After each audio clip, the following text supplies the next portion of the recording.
नमस्कार, स्वागत है आपका पिंटू मार्केट अपडेट में। शुरू करते हैं आज की बड़ी खबरों के साथ। अमेरिका ने रूस के खिलाफ एक ऐसा कदम उठाने की तैयारी कर ली है जिसका असर सिर्फ रूस तक सीमित नहीं रहेगा, बल्कि भारत, चीन और ब्राजील जैसे देशों के लिए भी नई मुश्किलें खड़ी कर सकता है। अमेरिकी सीनेट में एक नया प्रतिबंध बिल प्रस्तावित किया गया है जिसका नाम है सैंक्शनिंग ऑफ रशिया एक्ट 2025। इस बिल के जरिए अमेरिकी राष्ट्रपति को यह अधिकार देने की बात कही गई है कि वे उन देशों, कंपनियों और व्यक्तियों पर कड़े आर्थिक प्रतिबंध और भारी टैरिफ लगा सकें जो रूस से तेल और अन्य संसाधन खरीद रहे हैं। इस बिल के प्रमुख प्रस्तावक अमेरिकी सेनेटर लिंडसे ग्राहम हैं। उन्होंने बताया है कि वो महीनों से डेमोक्रेट सांसदों के साथ मिलकर इस कानून पर काम कर रहे हैं। उनका दावा है कि राष्ट्रपति डोनाल्ड ट्रंप ने इस बिल को आगे बढ़ाने के संकेत दे दिए हैं और इसे जल्द ही अमेरिकी कांग्रेस में वोटिंग के लिए लाया जा सकता है। सीनेटर ग्राहम ने साफ तौर पर कहा है कि ये कानून राष्ट्रपति ट्रंप को भारत, चीन और ब्राजील जैसे देशों के खिलाफ मजबूत आर्थिक हथियार देगा। उनके मुताबिक ये देश सस्ता रूसी तेल खरीदकर रूस की अर्थव्यवस्था को सहारा दे रहे हैं और अप्रत्यक्ष रूप से यूक्रेन युद्ध को फंड कर रहे हैं। ग्राहम का कहना है कि डिस्काउंटेड रूसी तेल खरीदकर पुतिन की युद्ध मशीन को ताकत देना अब स्वीकार्य नहीं है। उन्होंने इस कदम को यूक्रेन शांति प्रक्रिया के लिए जरूरी दबाव बताया है। अगर इस बिल के प्रावधानों पर नजर डालें तो ये कानून काफी सख्त माना जा रहा है।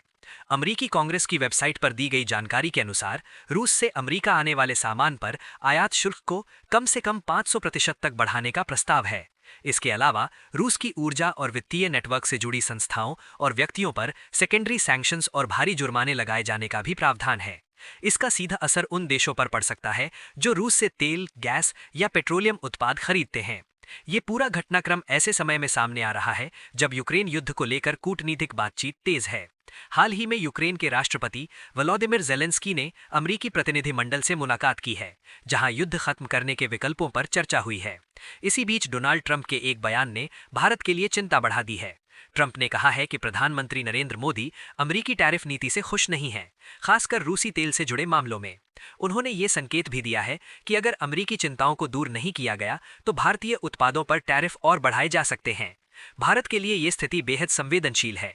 एक तरफ सस्ता रूसी तेल पिछले कुछ वर्षों में भारत के आयात बिल को कंट्रोल में रखने में मदद करता रहा है।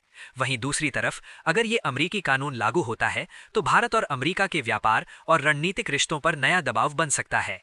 अब सबसे बड़ा सवाल यह है कि क्या अमेरिका इस बिल को पूरी सख्ती के साथ लागू करेगा, और अगर ऐसा होता है तो भारत अपनी ऊर्जा सुरक्षा और वैश्विक कूटनीति के बीच किस तरह का संतुलन बनाएगा। आने वाले हफ्तों में अमेरिकी कांग्रेस की वोटिंग और वॉशिंगटन तथा नई दिल्ली के बीच बातचीत इस तस्वीर को काफी हद तक साफ कर देगी। अगर आपने अभी तक अपना डीमैट अकाउंट नहीं खोला है तो डिस्क्रिप्शन में ज़ीरोधा का लिंक दिया गया है। आज ही अपना फ्री डीमैट अकाउंट ओपन करें और शुरू करें अपनी ट्रेडिंग यात्रा। दोस्तों, ये थे आज की बड़ी खबर। स्टॉक और स्टॉक मार्केट से जुड़े रोज नए नए अपडेट पाने के लिए वीडियो को लाइक करें, शेयर करें और चैनल को सब्सक्राइब करें। मिलते हैं एक और नए अपडेट के साथ। धन्यवाद।